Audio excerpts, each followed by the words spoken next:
Hey, everybody. You're about to hear a synopsis of the movie South Central. Enjoy the show.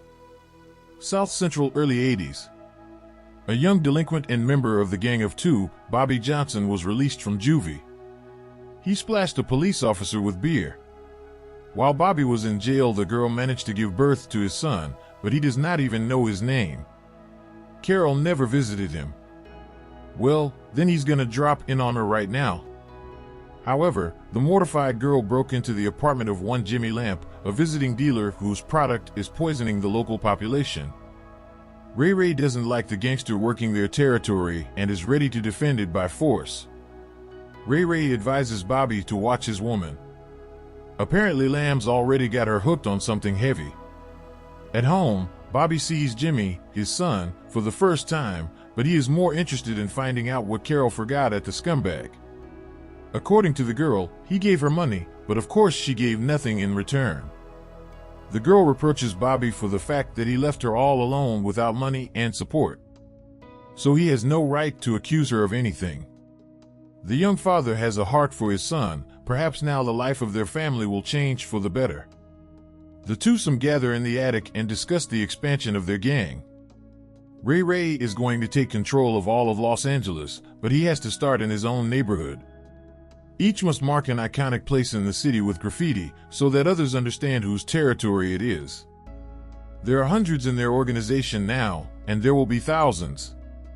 They must also push merchandise, but not consume or allow outsiders to trade in their neighborhood. If need be, they will kill their competitors. The main twosome with their ladies piled into Lamp's club. Bobby even brought his kid with him. Limp didn't put up a showdown and invited the competitors to sit down at a table. The gangsters had a great time.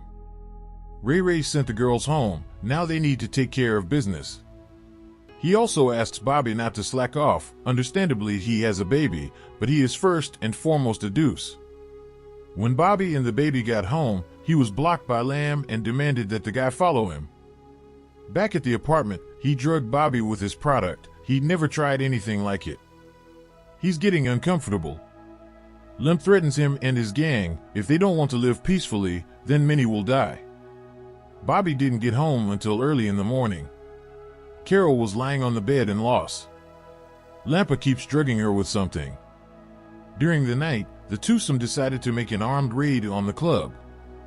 Bear uses a potato as a silencer. One deuce and Lamp's bodyguard were killed at once. The dealer himself was captured. Ray planted roots tightly on the gun and let Bobby get revenge on him for ruining his woman. Limp begged not to kill him, but Bobby was relentless. The gangsters left their marks so everyone would know who did it.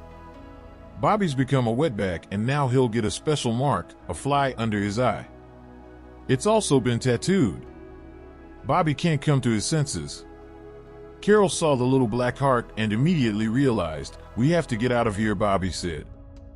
The young family lay low and have been living in their new home for months. Carol is nudging and demanding change. While they're souring, Ray is getting rich. They are also entitled to that money. Carol spits on everything and leaves the house. Just then someone starts honking. It's the twosome's friends showing off their cool new car. They convince Bobby to ditch the cops and go for a ride with them.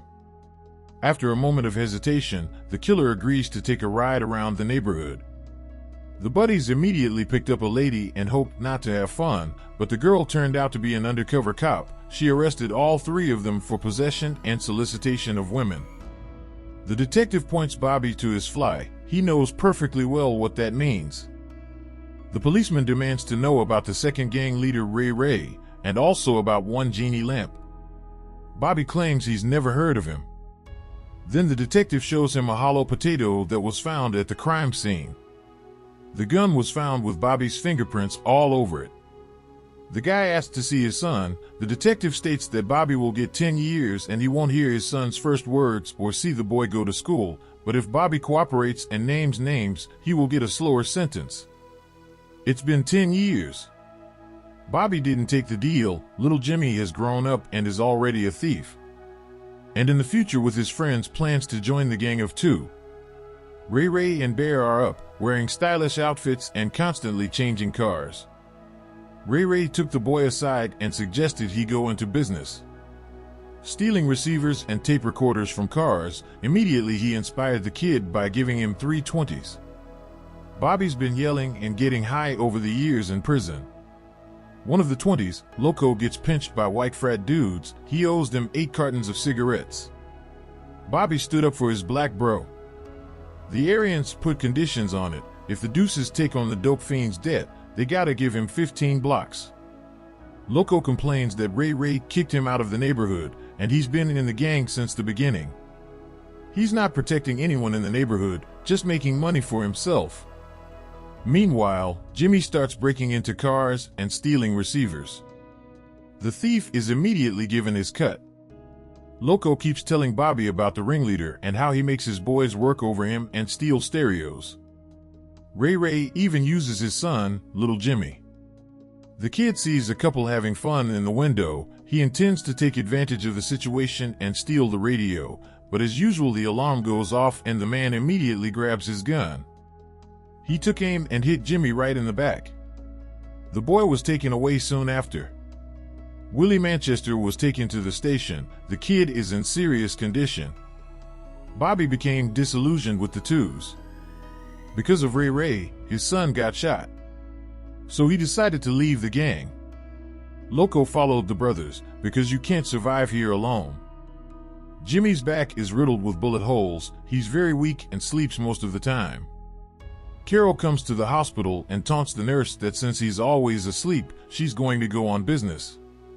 Cho will just stare at him and end up in jail like his daddy and his grandfather. Jimmy heard all that. The ringleader of the twos in the prison conspired with the Wrightses to attack Bobby, but the experienced convict attacked first and beat up the Nazi. Bobby went to jail alone. Sister Shelley suggests Jimmy play ping pong, but he has no intention of playing white man's ball. He prefers billiards. However, a woman who cares for the boy much more than his own mother was able to entice him to play. Ali, a Muslim, has been watching what happens to Bobby in prison and has bribed the guards to have him transferred to his cell. Ali offers him a change of heart. One day the Aryans trap Bobby in a back room and tell him that from now on he is their property and they will do whatever they want with him, but Ali and 2 of his comrades come in and he won't let Bobby get hurt. The blonde claims that the twosome paid him in lieu of cigarettes. This convict now belongs to them. But Ali insists that Bobby is a man and no one in this prison will put him down. He is ready to give 15 blocks of cigarettes for him. Also, they will do small errands for 3 months.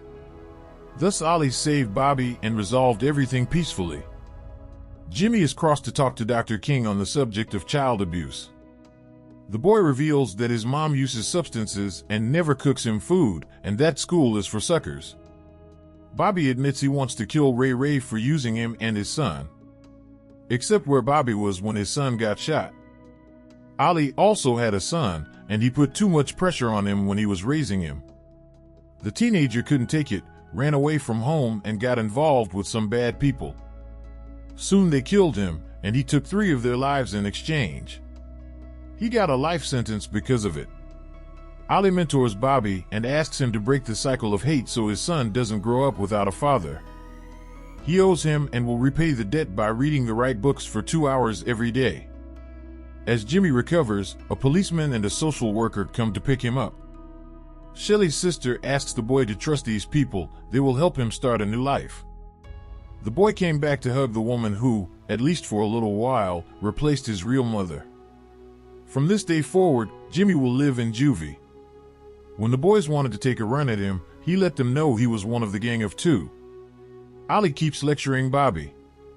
He's been denied parole 6 times because his words are empty and his attitude is the same.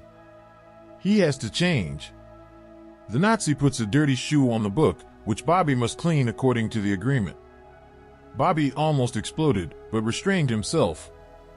The man gets his tattoo removed so that this stigma will no longer remind him of his sin. Ali says that Bobby will repay him for his help by getting someone else out of trouble. Finally, on his 7th try, Bobby was granted parole. He gets a second chance. Now he has to find his son and save his life. On his way out, Bobby gave his cap to Locke. The man returned home and found Carol asleep in the chair. But even awake, she's not really conscious and can't tell where their son is. With the house littered with trash and a mountain of letters, Bobby finally learns that he and Carol have had their parental rights terminated. Bobby immediately went to the colony, but they told him that he could see his son only after getting a lot of permits. Bobby's desperate. In the end, they took pity on him and allowed him to see Jimmy. The boy was distrustful of the stranger, and when he got bolder, he asked when his father would get him out of here. As soon as he got out, he'd take down William Manchester, the man who shot him. The boy's got scars all over his back.